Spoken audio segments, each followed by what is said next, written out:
All right, guys. Chapter 18, Roots and Dirt.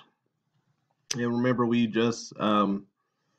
you're reading this hopefully on Monday, that's where we should be at. You guys have noticed that, and you remember that Amari was basically getting acclimated or getting used to life on the plantation. She had been there 3 months. She knew the language and she spoke English about half as well as she did her Yui language. And the master's son, Mr. Derbyshire's son Clay, who she was his birthday present basically. He called her to his room twice a week, and just so he could basically rape her, which she thought it wasn't. It was something she hated, but she had to go through it. We found out information about Polly last week, and you know how she was poor. Her father was kind of just not good with money. He used to drink a lot, and how he got into his indenture servitude. How by extension, Polly had to get into her indenture servitude. So we also met Teeny and Tidbit and their dog, who brought a new dynamic to the book. Got to see how Tidbit, how he interacts with the girls, how smart he is, and how he's helping Amari learn the language a lot better. So now we're on page 71, Roots and Dirt, chapter 18. One afternoon, while Polly and Tibbet had gone to pick berries for a pie, Amari and Teeny were in a small garden Teeny had planted behind the kitchen. If you dig this yellow root here, it'd be called fever grass. Then boil it, Teeny was telling her. You can get rid of stomach cramps. And tea made from the bark of that tree yonder will stop a headache. Ordinarily, Amari enjoyed these sessions with Teeny. It reminded her of times her mother had tried to teach her about herbs and roots and teas, but she had been too full of herself to pay much attention. But this day Amari was unusually quiet, having been compelled to spend the previous night with Clay. He had forced her to do things that made her shiver with shame. The old folks call this purple blossom buzzard root. It'd be good for female problems, Teeny told Amari quietly. When Amari didn't answer, Teeny looked into her face. You look as low as a toad in a dry well, child. You got root that killed, Amari asked glumly. To Amari's surprise, Tina replied quietly, Yes, child, I reckon I do. But death is not for me to give. She continued to dig furiously, her head down. Show me, Amari implored, her heart beating faster. Not today, Teeny answered with a firm shake of her head. Ain't nothing you could do right now, child. Teeny paused and said, For me, it was the overseer, Willie Badgett. Eventually they gets tired of you and moves on, but the terribleness of it just goes to another slave woman. She reached over and touched Amari on the shoulder. She left her hand there a long time. I'm grateful for the touch, Amari told Teeny. I won't die. She blinked back tears. No, child. You was brought here for a reason. Lord knows what it is, though. Teeny's voice was so sympathetic, and Amari pressed her head into Teeny's chest. How long you be this place? Amari asked for a moment, pulling away from her. I was born here, child. I told you my mama was African like you be, but they sold her off when I was about your age. Oh no, so very, very bad. Amari knew how deeply that must hurt. Teeny's facial expression softened.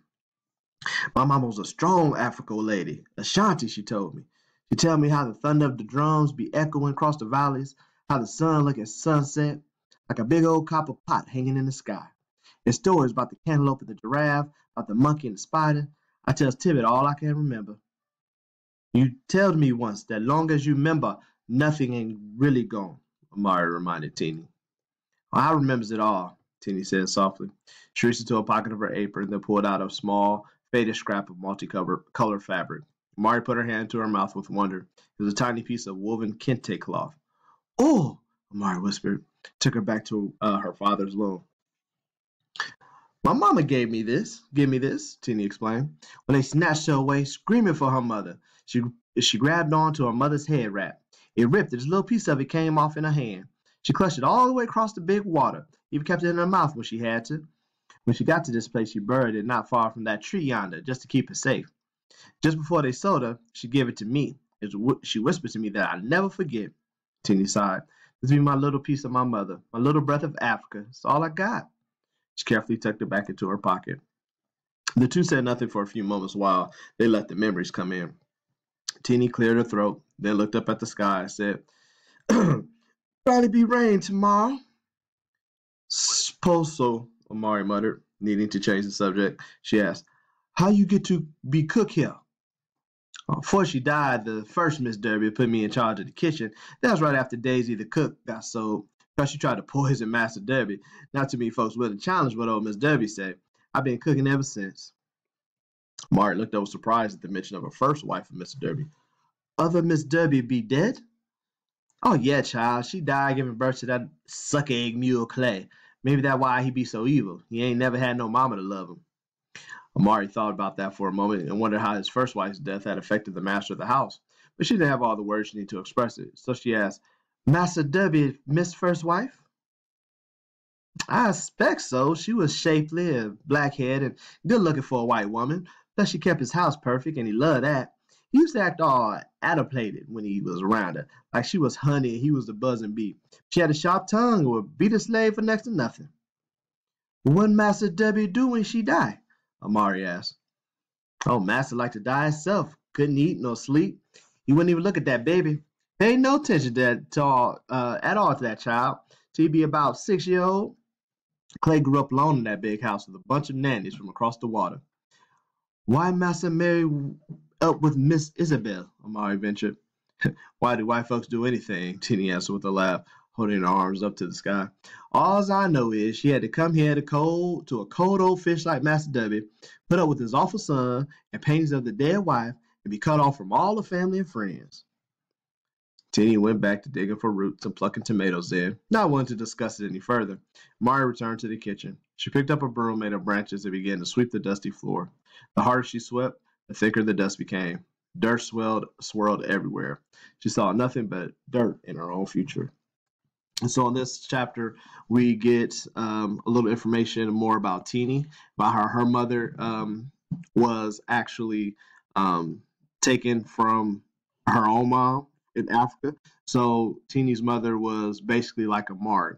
Her mother was her mother lived in the village, the Ashanti village this time. So for several decades, it looks like they've been raiding the Ashanti in some way, shape, or form. And the Ashanti tribe was probably bigger. And so they were finding ways to, trick the Ashanti like they tricked those guys or something like that. So the Ashanti tribe came in and she was ripped from her home, probably went through the same horrors that Amari went through before she came to America. And remember, this is in the 1700s, before the Revolutionary War. And slavery was going on at least 100 years prior to that, or close to it. So there's decades and decades and decades of this going on where they were going to Africa and taking people. So, and the African culture is talking about it and how they pass their stories around. That's why Amari's father, if you remember, was a storyteller. He knew all the stories of his village and some of the other villages, so they can tell these stories down to their children. They say it over and over and over and over again.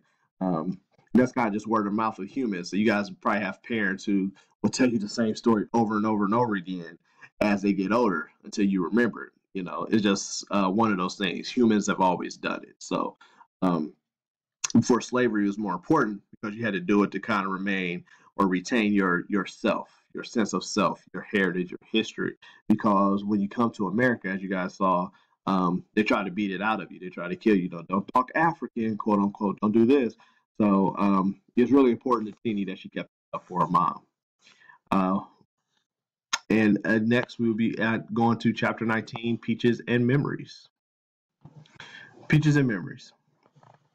One dusty afternoon, about a week later, Teeny called to Tibbet. "Go fetch me some peaches for my pie, boy, and take these two gals with you. Y'all look like y'all could use some fresh air." Tibbet jumped at the opportunity to stop shelling peas and motioned to the girls to hurry before Teeny changed her mind. Apples, peaches, and plums grew abundantly on the plantation, as well as dozens of vegetables that Amari had never seen. Amari followed the boy down the path, looked up at the same coppery hot sun that used to warm her in her homeland, and breathed in the fresh air thankfully. Tibbet climbed high into the branches of the first peach tree he came to.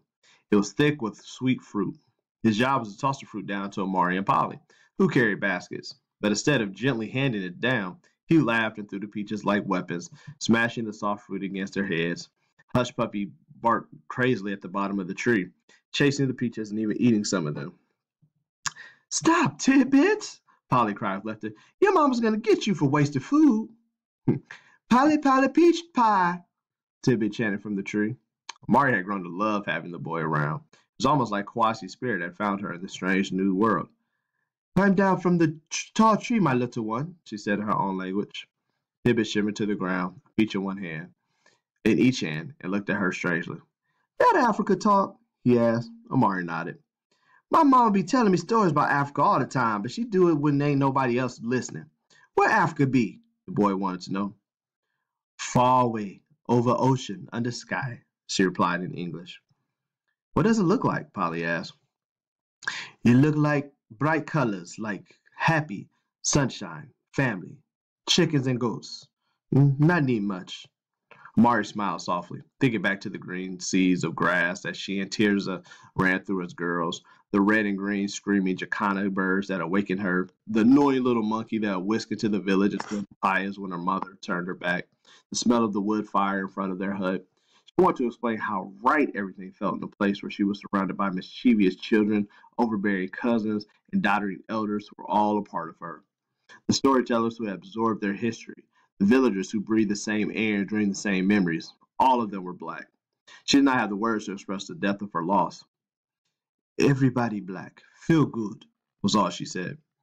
Amari remembered the utter safety she felt as a child in her village, knowing that she fell down and skinned her knee. Any woman close by would dry her tears, put a little mud on the wound, and send her on her way with a hug. Excuse me. Little boys like me there? Tibbet asked with genuine curiosity. I had a brother, she said slowly, little older than you be. Happy boy with laugh like gold. She had to close her eyes at the thought of Kwasi. Where he be now? Tibbet asked innocently. Mari's face crumpled. Dead, she said. Tibbet looked at her and nodded with a look of almost adult understanding. The three of them were silent for a few minutes, the only sound being the trilling of warblers and swallows. Tibbet then asked Polly, Where you was before you came here? Polly looked thoughtful. I grew up not far from here in the low country. I remember moving from place to place and never having enough money, but that never bothered my parents. They doted on each other, but I was their shining star. Mara was thankful Polly spoke slowly so she could follow along. What that mean? Tibbet asked. You know how your mama looks at you just before you go to sleep? That worried look when you stay out with Hush Puppy too long? Boy nodded. That's how my mama and daddy loved me. Mari understood as well, but it surprised her. She never really thought about Polly's loss or grief. She just figured that because Polly was a white girl, her life just had to have been easier.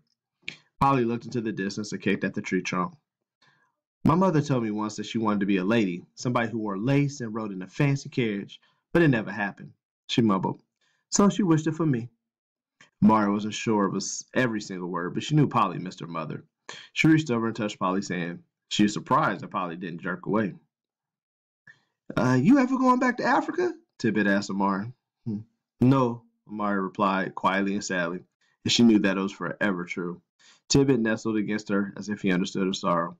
The two girls, accompanied by an unusually quiet Tibbet, walked back to Teeny's kitchen in silence. They delivered the peaches to Teeny and returned to their chores without comment.